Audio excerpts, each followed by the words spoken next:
Hello, everybody. It's your boy Coco D. Once again, back at the cabin with Corey Capron, and we have brought a special guest with us. We have expert consultant Christopher DickRson joining us here at the cabin. Hey, glad to DickRson, be here. thank you for having us, Capron. How are you doing?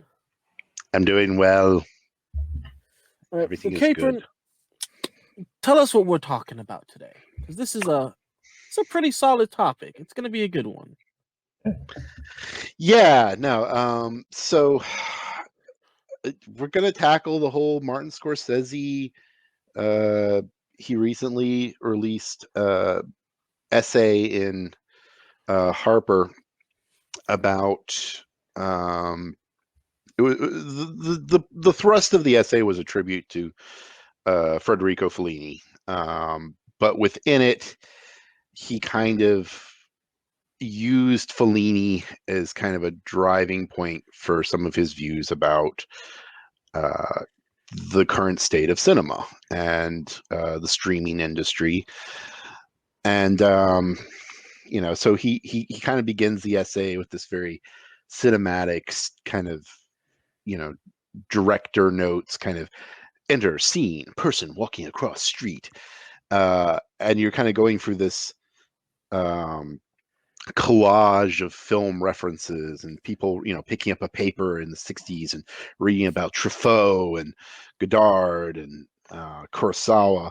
And then he kind of goes and bring it back to not reality, but the present, where, quote, the art of cinema is being systematically devalued, sidelined, demeaned, and reduced to its lowest common denominator, content. And so it goes on, and I think we'll kind of go through the text a bit, word for word, but basically, like The Guardian wrote about it, and they did a pretty good job of summarizing what he was saying. Rolling Stone did a fairly decent job, but meanwhile, on like YouTube and kind of on the geek level, the nerd level, everyone kind of blew up about it. Like, oh, he's talking shit about streaming service after he made a film on the streaming service, and he's still going on about Marvel, and I don't know, like somehow kind of one of the early figures of kind of rebel cinema, basically back in the 60s, when the film industry kind of broke away from the old school studio system, and we saw the rise of smaller companies and independent film. Kind of one of the heavies of that period and one of the champions of it sort of got okay boomered, without really doing much, but he just kind of became the like poster boy of like the old white guy that doesn't like your current shows. And he really got trashed, I think, a bit unfairly. I think that there are some issues in what he says, and mostly is kind of from a film history perspective. I think he's a little more doom and gloom. He's trying to be kind of the Robert Putnam of cinema, when I don't think the stakes are quite that high. But that's kind of the initial gist of it. Is I think the essay got a little bit misrepresented, and we'll go into it more. But that's at least the introduction. So I'm actually guilty of being one of those geeks. When Dickerson told me about it, I think I interpret it like people who don't do their research, which is one of the reasons I actually messaged you, and I was like, I'm gonna need the record set straight on this. Mm-hmm. Because after reading what he actually said and how like you said, the Guardian, everyone reported it, it wasn't as what is it? He wasn't as like death to all current cinema as the internet would like us to believe. Because There's when kind of hyperbole. Yeah. When Dickerson first told me about it, like you remember, Chris, I was ready for a fight.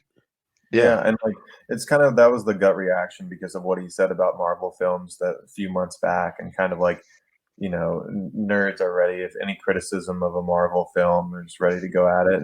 Yeah, he did critique Marvel, and I think, which honestly is fair, though. Like, I get that. Like, I get where he was coming from with that.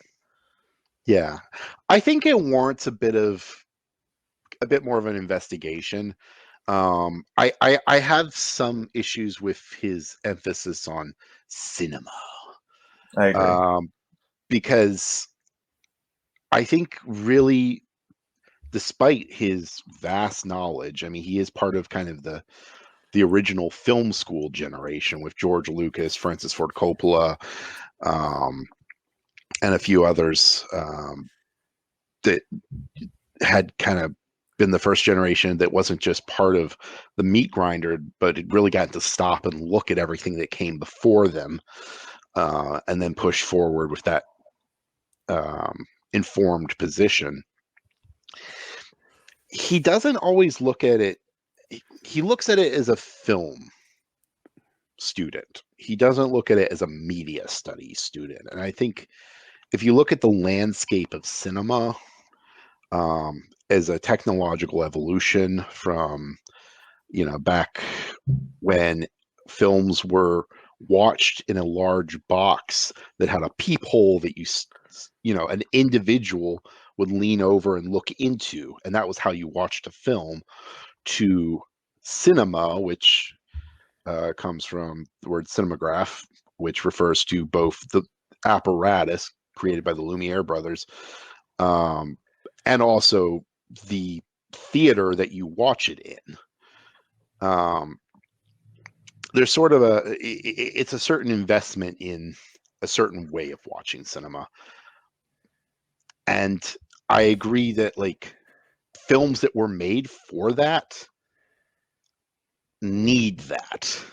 But I think where, even in between this essay and Marvel, you talked about the fact that like the future of the medium is going to have films designed for, virtual reality, for holographic. He's not oblivious to that, but I think he doesn't always.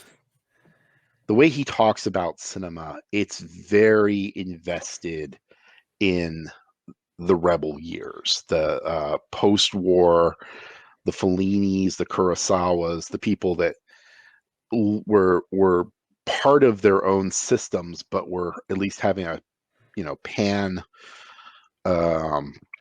coastal conversation about like this is Italian cinema, this is neorealism, this is Japanese cinema, and then suddenly in the 60s people going, we don't want to see big budget musicals anymore, we want to have these down and dirty urban interactions, we want to have films about sex, we want to have films about the counterculture, films about things that aren't neat and pretty and can be churned out from the old system. And I'm a big fan of that period, and I think that variants of that have continued on. Like I think that's where he gets a little focused, but yeah, I understand where he's coming from in a lot of ways, and I do think like because the article focuses a lot on the word content, and devaluing of cinema today, and in a way I agree, and I know it like a lot of it does come from the Marvel movies, and even says in the article in the last 15 years the idea is like of just like it's like film as an art form has lessened, and I feel like through my somewhat knowledge of cinema, it's like I think around those, like you said, those rebel years, films like more artistic films were being made, and like those were the movies that were being seen more, as opposed to now. It's like the only movies that you see like that really make money are Marvel films, like superhero films. You see like a lot of artsy films, a lot of more like personal slow films are really kind of losing that, and they are turning towards streaming services, turning towards those, COVID notwithstanding, like as their like I guess their audience point. And I guess that's kind of like I get where he comes from in the way of like that's devalued, is where Marvel movies are really the only movies people want to go to the actual theater for. See, the way I viewed it, like I get that, especially as a theater nerd. Like I get the whole like the kind of like the art forms being diminished, especially when I think about that quote that forgive me, who played Gandalf? Oh, Ian McKellen. Um, didn't he have a quote about being like crying on set because it's like he was surrounded by pretty much people in green suits, and he stated that's he didn't become an actor to be surrounded by like green screens and Oh, during The Hobbit. yeah. Yeah. So I was like, when did that happen to? Oh, right. The Because that's film one I of the don't. first. That's one of the first things I thought about. Yeah. But in that, and see, I think this is where I think, especially a lot of nerds get a little butthurt. Back in the day, I could see like what we would call indie films now were like the. That's all we had back then. We had a camera and actors and nature, and then whatever sets we could build. But nowadays, especially when it comes to like animated movies and superhero movies, it's less focused on how well are these sets built, how and we still like take like pride in our actors, but it's also like how good with these visual effects, how like sharp was the CGI, which I think in its own way is an art form. Like can you make like Pixar movies? I think are gorgeous. Ghibli movies are beautifully drawn. They're all art in their own way, and like I know Marvel movies are more like big boom, not quite as bad as Michael Bay, but still like they focus more on the CGI and like uh Yeah. animation like part of it.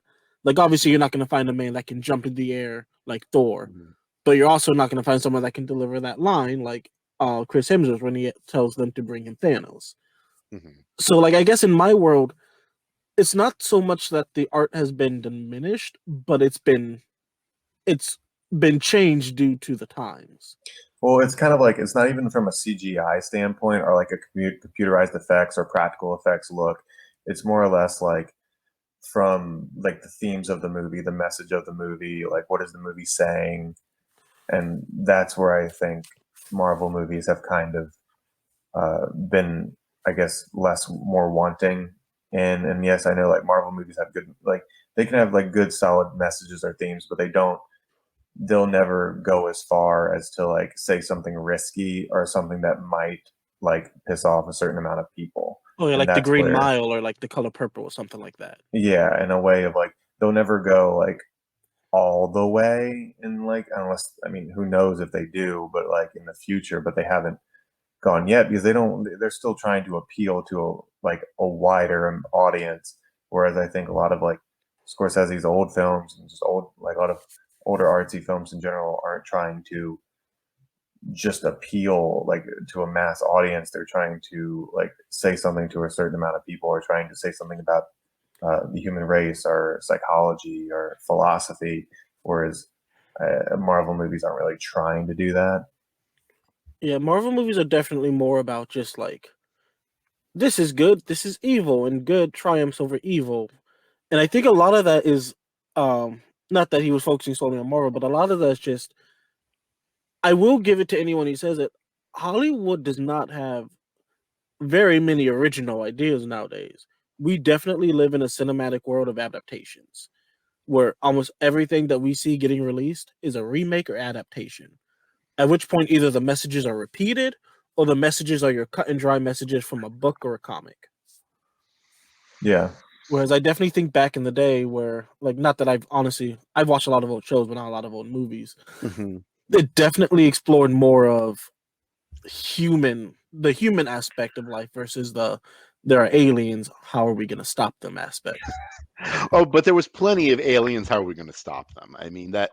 Oh no, the Blob was a classic, but but I mean, it is kind of one of those things where Kyle from Browse Held High once edited, or I think he worked with another guy and edited clips of old television and movies and stuff and recreated the entirety of Star Wars A New Hope using shots from other films to make the same movie.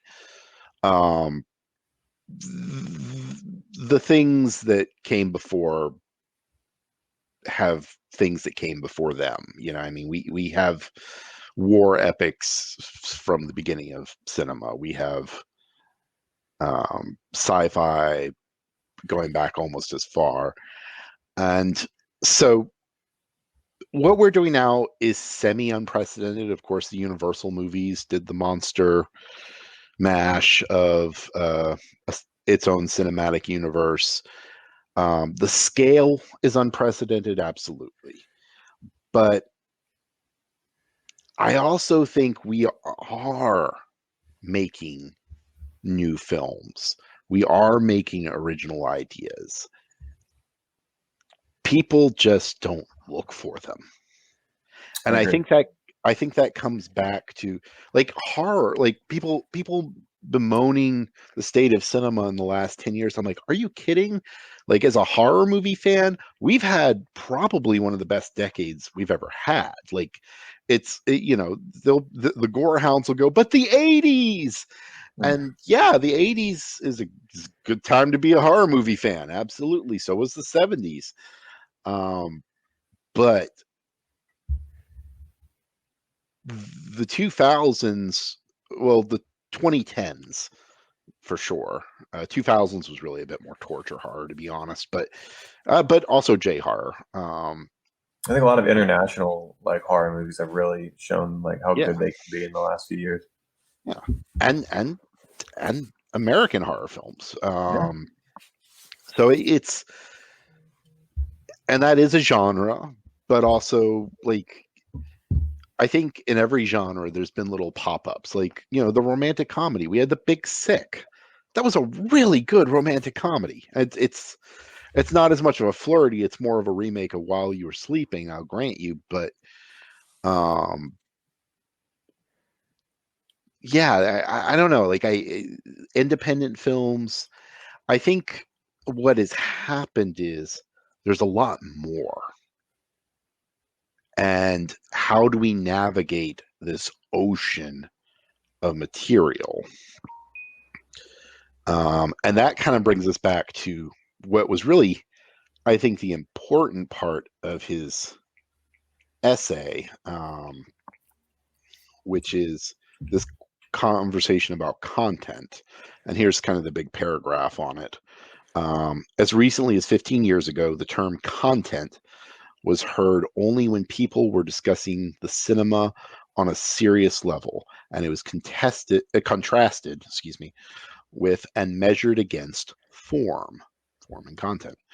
Then, gradually, it was used more and more by the people who took over media companies, most of whom knew nothing about the history of the art form or even cared enough to think they should. Content became a business term for all moving images. A David Lean movie, a cat video, a Super Bowl commercial, a superhero sequel, a series episode. It was linked, of course, not to the theatrical experience, but to home viewing on the streaming platforms that have come to overtake the movie-going experience, just as Amazon overtook physical stores. On the one hand, this has been good for filmmakers, myself included. He acknowledges the Irishman was done on Netflix. But on the other hand, it has created a situation in which everything is presented to the viewer on a level playing field, which sounds democratic, but isn't. If further viewing is suggested by algorithms based on what you've already seen, and the suggestions are based only on subject matter or genre, then what does that do to the art of cinema? And here he's kind of talking about, in the old days, you went to the cinema. I mentioned Robert Putnam and saying he's kind of like the Robert Putnam of cinema. Robert Putnam was a social theorist who wrote a book called Bowling Alone. And in that, he argued that we were becoming far more and more disconnected from the middle half of the century moving forward than we'd been before. We were losing our kind of communal ritualistic activities, like bowling, where you would get together with families and stuff. basically to the point where the only thing that was left was like getting together for church, and even that less so. He's kind of referring to the fact that we used to just go to the cinema. That was what you did on the weekend, and whatever was playing, you took in. And it could be a romance, it could be a Western, it could be something just bizarre and out there. And, there was this conversation of what cinema could or should be. And as an audience, you engaged in that collectively. So is he saying like? Because when I read that, I was trying to understand it. Mhm. Is he saying that like going to the movie has become less of like even when we were all young, Yeah. we went to the movies like once every so often, and it was a family thing. You all go to the movie, you don't know Yeah. what's playing, you look it up literally the day you go to the movie and pick Yeah. something. Versus now, where we know what's coming out like up to 2-3 years in advance, and we Well, plan to go see that specific movie and only that movie. So like you said, like with the Big Sick, yeah. someone like me, if I see the Big Sick and Captain America, I have no Mhm. interest in the Big Sick. I'm gonna go see Captain America. Yeah. Because I know what it is. I know it's a superhero movie versus a movie about, I'm assuming, interracial romance. I don't quite actually know what the Big Sick's about. Yeah, pretty much. Heather told me about it. I don't remember. Versus like back in the day when we were little, we wouldn't know both of those movies are in theaters until the day of, and we make the decision basically while we're at the box office. I think it's not as much that, like, I think his romanticism for the old time is that sort of walking in and going to see a movie. That was what you were there for, was to sit back and watch a movie and find out what a movie could be. Sort of the thrill of the technology, which we don't even, we take for granted now, like this kind of miracle of the illusion of movement on a screen.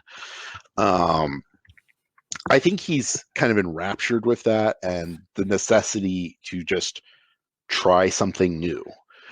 But really, what he's getting into is more the compulsion to go for the gratification.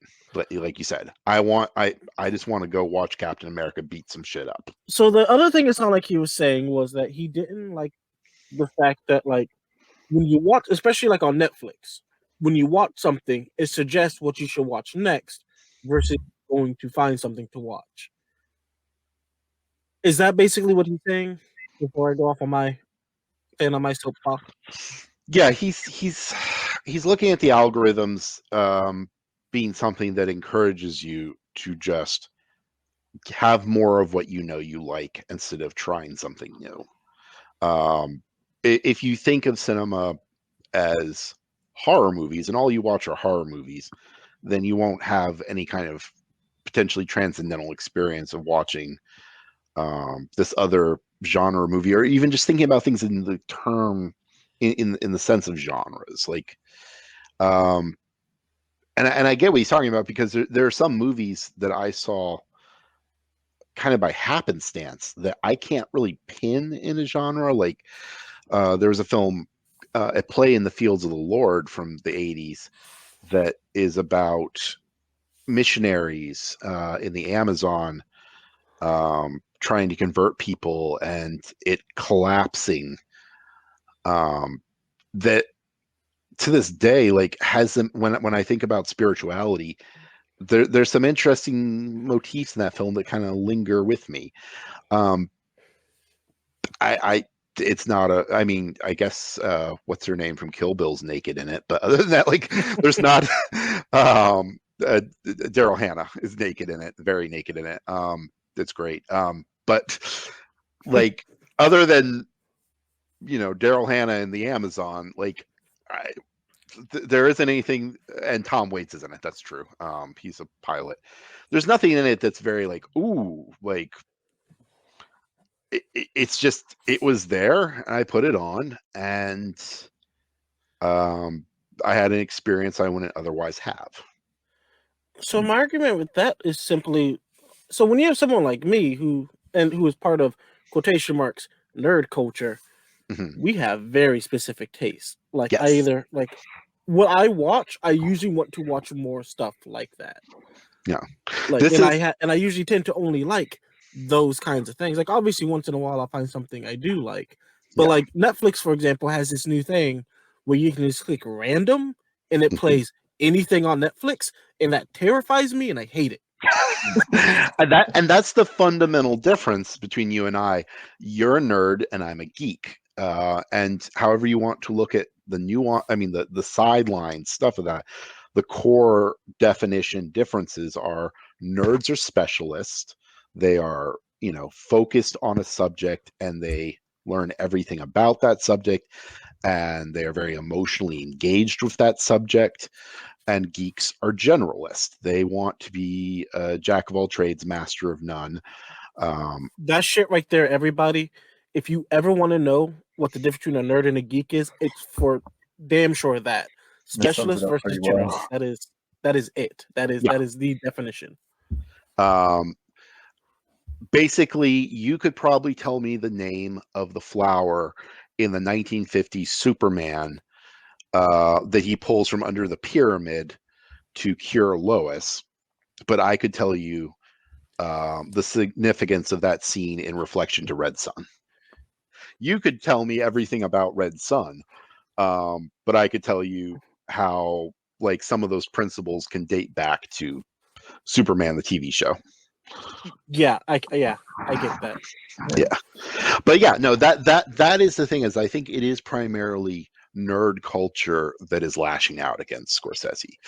And as a geek, I actually have. I mean, I've kind of rambled about some of them already, but I do have nuance issues with him, like the idea of cinema and that the filmic form needs to be bound to the theater. I mean, besides the fact that right now we're in COVID and theaters are kind of fundamentally unethical things. Like we should not be gathering in mass in theaters while we have an airborne virus. Like for him to be, talking about the sacredness of theater, but at the same time, we are having a renaissance of drive-through theaters, as I think we talked about before on Black and White. Also, I brought up the Vitascope, or I forget the name of it, but the original personal viewing apparatus from the 1900s.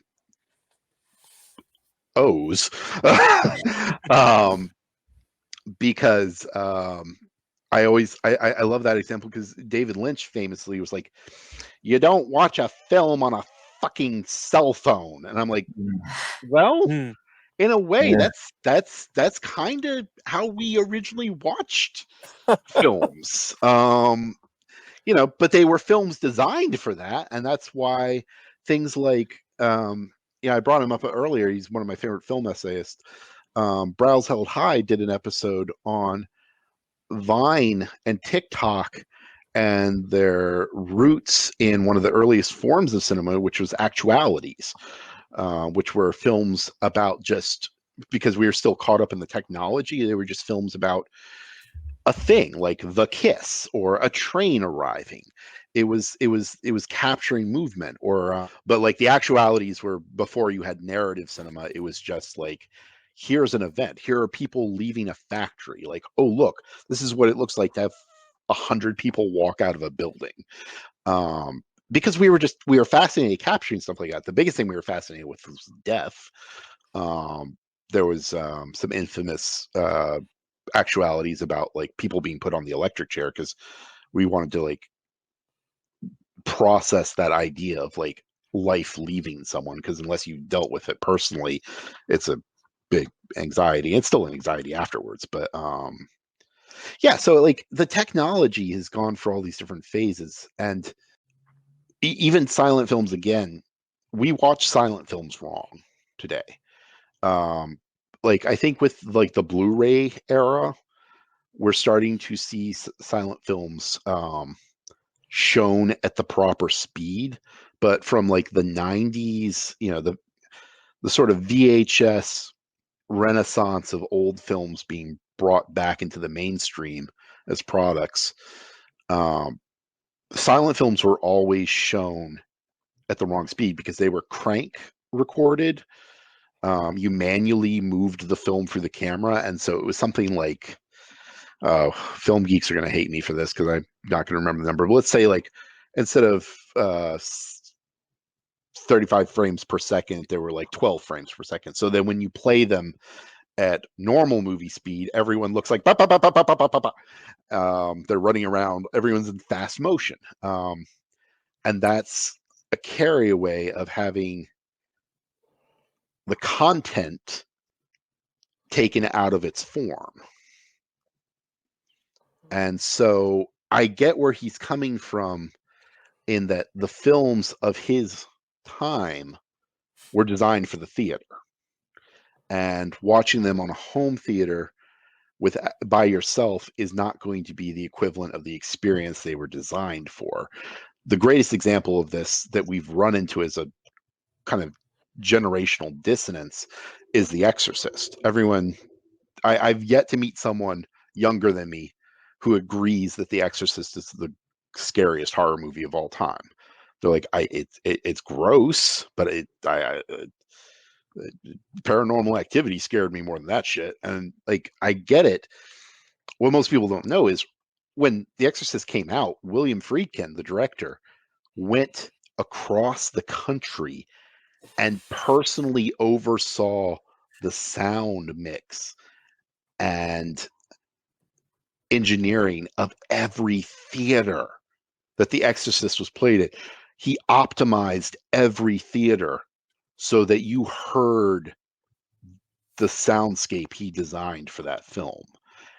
And when we watch it now, we don't hear, like, if you saw Hereditary in the theater, a lot of what's scary about that film is the sound design. And like, I mean, it's a scary film in general, but like that technology we have now in the theater, that attention is not how people see The Exorcist now. And so I still don't think it's the scariest film ever made, but a lot of what made it work, we're not even getting. Unless you're like at some special Alamo Drafthouse revival showing, like they'll probably hook you up. So yeah, go see The Exorcist there. But that's a lot of what Scorsese's talking about is the new mediums. One, we're not approaching cinema with the kind of curiosity that the prior generation had. And to that, see, a lot of that though, and this is what I feel like everything, especially in the nerd geek world, comes down to. Things change. yes, We get new technology. We get the people. At some point, the people who watched old westerns, or the people who made the old westerns, are going to, not to sound dark, disappear. And the people who are going to be left are the people who didn't grow up with old westerns, but grew up with science, like astronauts and space people. Like, it's just that, like, I get where he's coming from, and I feel like some of it's, and this is coming from a 25-year-old man that likes comic book movies. Sometimes I feel like it's coming from more of a pining for the old times because things are changing. Not that I don't like. I'm not saying like okay boomer, but like it's just like it's like how when we pine for like the old '90s cartoons when we see like the crap like Clarence on TV. It's Martin Scorsese is 78 years old. Like, he is like, and you know, he's probably only got a few more films in him, though he's working like a workhorse. But yeah, he's seen cinema go from the studio system where an actor worked for one studio. You were expected to be a triple threat. You needed to be able to sing, dance, and act. And, you know, films had to be very economic. They had to be in and out. Some of them did have some very impressive special effects, actually, but, you know, they weren't very heavily special effect based. That's why you often had playwrights adapting screenplays, because it was closer to theater. And also just these high spectacle, like Busby Berkman films, which were basically just glorified can shows, to a cinema that is actually quite close to what we have now. Actually, really fun side tangent, because we got a tangent. You mentioned Westerns. Have you ever seen a Western that it says shot in cinescope on it? Yeah. Okay. Have you ever noticed how the letterbox format for that is pretty narrow? No. Okay. But yeah, like some of these, like Sergio Leone kind of, these like if you have like a DVD of them, the letterbox is usually really narrow. The reason was Cinescope films were designed with like semi wraparound screens. They were Oh basically yeah. half circular screens. It was like IMAX before IMAX. So when you try to watch that on a TV, you have no sense of the scale of those just panoramic shots. He is very caught up in that.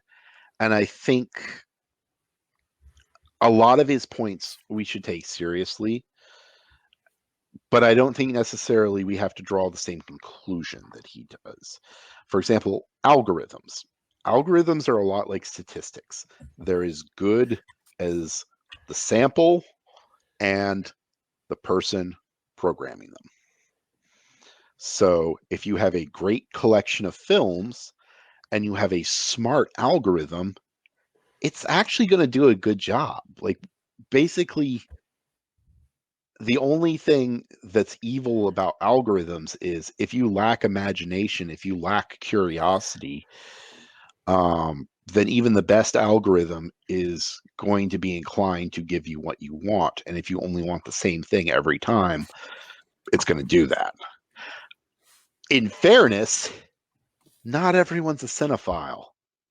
I don't think, if you want to just like get off work after busting your butt, hop on a couch and just watch something that makes you relax. That's what the cinema of the Depression was. Right now, we're in a depression. People want to turn their brains off when they watch films.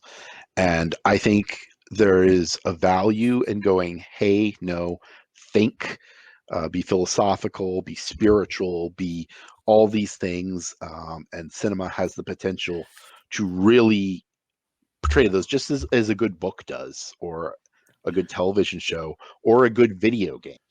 It's But actually what me and maybe, Dickerson. That's almost exactly what me and Dickerson said. Like we oh yeah, want to, at the point we are in life right now, we want to escape reality. So a lot of the stuff we've been like that's popular right now that we want to watch is nothing like our current reality.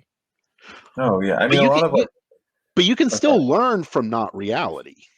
Exactly. I mean, I mean, video games to me, this is where I'll throw in my gaming side of things. Yeah. It's like I always look for like games that have like a message to say, have like a theme or some sort of like kind of something I can take away from it. Because unless it like is something that's derivative or not really repetitive, something that I'm not really into, I'll play things like Call of Duty, I'll play shooters, I'll play like baseline stuff that like, but it's kind of like it's gotten to the point where some of it's like insulting, because it's like you take any sort of like it like changes history. It tries to like propaganda of like American propaganda stuff, and that kind of like is something I didn't notice as a kid and notice as an adult now. That just kind of like stuff sickens me. So as I've moved towards like, you know, I play more indie games, I play more of just everything. I'm like, oh, like stuff that with a message to say, stuff with like some sort of meaning behind it. To take away from it is like and then obviously that's what film to me should be. To me, it's like it is something to take away. If you can get something to take away from it, that's the most important part of any entertainment medium. Absolutely, yeah. And like you were saying, like for every Call of Duty, there's a Soma, a Last of Us, Death Stranding, Like a braid. Yeah, no, I mean like the gaming revolution right now, or for the last 15 years, like in some ways I'm like, well, that's where what Martin Scorsese wants is. And maybe for this generation, that's where it's going to be until, Marvel is the return of the old school studio system. That is what it is. Hearing about arguments of whether Tom Holland can work for this studio or that studio, that is the return of the 1940s, 30s really is. Cinema. That's something I never really thought about. Yeah, it really is. But at the same time, as that becomes more homogenized, more monopolized, more a thing that, Kingly, me, Coco, like we've all had that cringe about Disney Plus where we're like, it's giving me what I want, but I kind of hate it. We're not happy about it, but we're getting it. We're paying for it. It's like, yeah, just like, like the moment I plan to drop it, they're gonna have like Disney Princess Death Match, and I'll be like, God damn it. As this is happening, David Cronenberg's son has entered the scene. Ari Aster's entered the scene. I'm trying to think. There's been a few really wonderful women directors, like it. Killing of the Sacred Deer, Woman on Fire, like Call Me by Your Name, like the cinema that he is afraid of going away, it's not going to go away. And the fact that the big studio is getting to be omnipotent is just making us root for the devil more. There will always be an underground, and it's in the underground that the critics become impassioned, that the curators curate.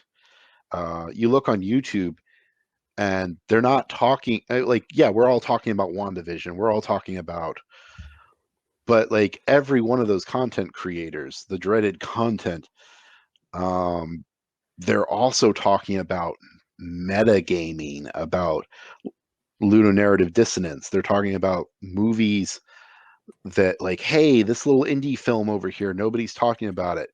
That's going to increase my viewings by highlighting something different, something new. That is becoming a currency in of itself, being able to tell people about the thing nobody's looking at yet. And so, I don't like to use like this kind of capitalist language for this, but like there's a market for the stuff that he's afraid of losing. And that market is going to have merchants. So yeah, for everybody that wants to just watch punchy, fight, there's going to be somebody right next to them that wants to see something a little deeper than that. There will always be people who want to create art. Yeah. I mean, or you're going to have people like me who I love watching, like in my world, the anime world, I love watching just an anime about a shonen character using the power of friendship to fuck somebody up. On the flip side, I'll sit and watch Steins Gate and be like, let me see how this man handles having to watch the person he loves die 8 billion times. Like, let's explore. Even though I don't like it very much, Chris DickRson has made me actually go through and read about the philosophy of Evangelion. I still don't like it, but even even that right there, like in the anime world, you have your punchy, but then you also have your Evangelion, where you gotta sit and take a second to be like, humans? Question mark. Yeah. Like one of the things that could solve that is like, especially in the nerd world, as like you said, we're very direct about what we want. Yeah. Especially like, and that's one of the reasons I started Pretentious Nerds. Especially like talking to you and Kyle Kingley, like I've looked into movies that I would never have even heard of, like fucking Tusk and like Tyre or whatever it was. Oh, and Ghost Ship. Same thing with you, DickRson. Before I met DickRson, I played Pokemon and anything where I could shoot someone. Then DickRson introduced me to JRPGs, and holy lord, my video game knowledge like soared. Yeah. But yeah, just from doing these things with you, my like, especially you, Caper, like my knowledge of things has like just expanded immensely. And I'm sure, like with you, I think didn't you say that me and Kingsley got you to watch One Piece? Which I'm sorry, I'm so sorry. But yeah, no, Martin Scorsese, like the two innovative things that he did for cinema were he started a conversation about how to use violence. A lot of his films feature very intense violence. Some of them feature pretty bad gore. But he was always very strategic and intelligent about how he used it and how he pulled back. Like Kundun, which is about the Dalai Lama,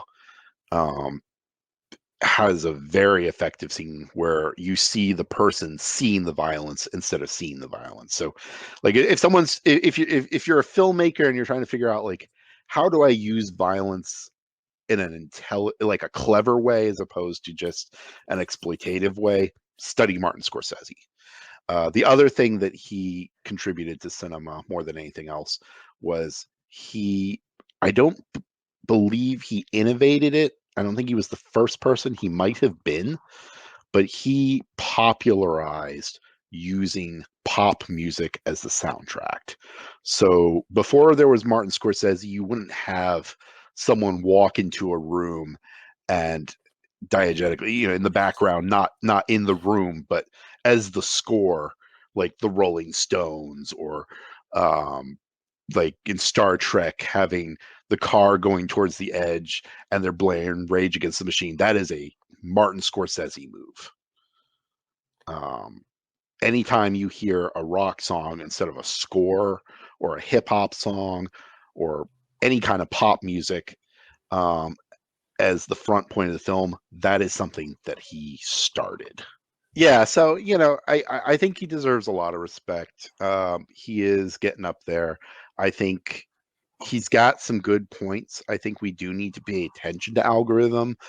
I think we do. Like, my attitude with it is somebody who spent a lot of their time thinking they were going to become a film professor and a filmmaker is it doesn't matter what medium you go down the rabbit hole with, whether it's comic books, video games, cinema, but consume your veggies, consume something wholesome, something that has nutritional value. There's nothing wrong with junk food, but seek out art that betters you. And I think that's really where Scorsese's coming from. Well, Wow. DickRson, did you get the conversation you wanted? I did. Thank you. I'm glad I posed the topic because, like, you know your stuff. I love it. Like, because I took a film class back a few years back, and I was just like, the teacher there was very kind of like, yeah, cinema sucks nowadays, but here you go. He's lazy. Yeah, and we watch old movies. We watched Kurosawa. Shoot, I can't remember the name of the film. The one with the perspectives.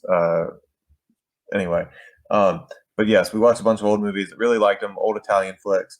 But he was very key on like all movies suck nowadays. Only like old stuff is good. And I think I never liked that opinion. I think it's a bit too narrow minded. So I think, like you were saying, pretty much the whole thing is just kind of like mediums change. It's just like there will always be art. It'll always adapt. Nothing. I don't think anything truly sucks. People always say music was good back then. Oh, video games were good back then. It's just different experiences and opening your eyes to it. Yeah, there will always be good stuff out there. It's just you got to find it, like you said, And that is sometimes that will be fighting the algorithm, and who knows where that will go down in the future. But right now, I think we're okay. Like I think it's easier now more than ever for anyone to make some sort of entertainment The biggest problem with art right now, with algorithms, with all these things, is there is so much content to wade through. And you can go, 65% of it is shit. But, like all these old movements that we lionize, like the Beat Generation. You know what they said about the Beat Generation when they first started calling like the Beat writers a literary movement? Is 4 writers do not make a movement. And really, that's like there's a lot of side people, but that was kind of what that was. So yeah, you might only have 3 good romantic comedies in a decade, but you got 3 damn good romantic comedies. Well, Capron, DickRson, this has been a great lesson. This has pretty much just been me and DickRson learning from you, Capron. Yeah, I'm this- sorry. And it I has it talked has my been ass off. so enlightening. Like you have no idea. Welcome to the cabin. Sit back down and by the have me fire. talk at you for 45 minutes. No, but About yeah, the history hopefully of cinema, you young whippersnappers. DickRson hopefully now understands why when he brought this up to me, I was like, I need Corey. Oh yeah, no. When I brought, I can't when do brought this by up to myself. you, I knew we had to get Corey on. But yeah, it's been wonderful talking to you, Capron. I do think, Likewise. especially us nerds, need to broaden our horizons, and check out some different shit than what we normally get into. You But- nerds just need some good geeks in your life. That's all there is to it. I'm at least 25% geek. I like to Yeah, think you anyway. gotta have some geek. Well, everybody, this has been probably my favorite Capron's Cabin. Joined with us by the Expert Consultant Chris DickRson. I want to thank you both so much for having this discussion with me. Love to be Yes, here. thanks for visiting the cabin, guys, and it's a pleasure meeting you, Chris.